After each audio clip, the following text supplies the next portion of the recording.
want to talk about the history of Wisconsin Avenue. And one of the things that really blew my mind is that this used to be a trek for buffalo. This was a ridge going down here, and the eastern buffalo and Native American people would use it to access the Potomac. Doesn't really get on recorded history and our radar screen until 1751, when they first planned out Georgetown as a township.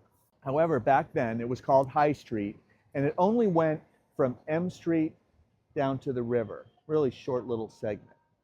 And then in 1770, the Beatty Hawkins addition, which was one of the several additions that they put to enlarge the whole township, created a bunch of lots on either side of High Street and extended it all the way up the hill. But back then, High Street and 33rd Market Street, which we've talked about, kind of competed for who's going to be the commercial thoroughfare for Georgetown. The other thing that's interesting is when it was High Street, it was residential.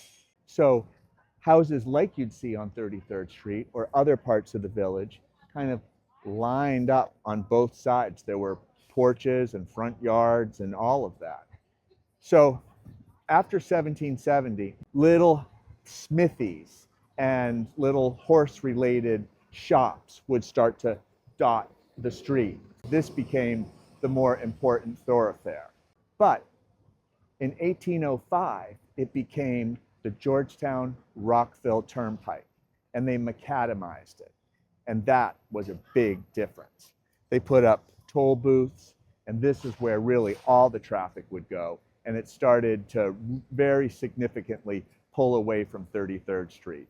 Originally, there was going to be another market kind of just west of the area where we are now on Volta, but it never really materialized because everybody was over here on the paved road.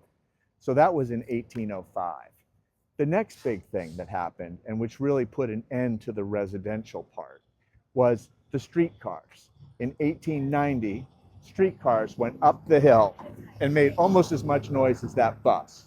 And that was really the death knell of all of the front yards and the front porches.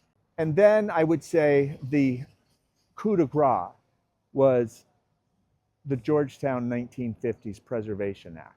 So at that point, all of the commercial and changing of the facades and all of that stuff that was in the interior parts of the East and the West Village, were prohibited, but you could kind of do more or less what you wanted to along this thoroughfare. And so people did.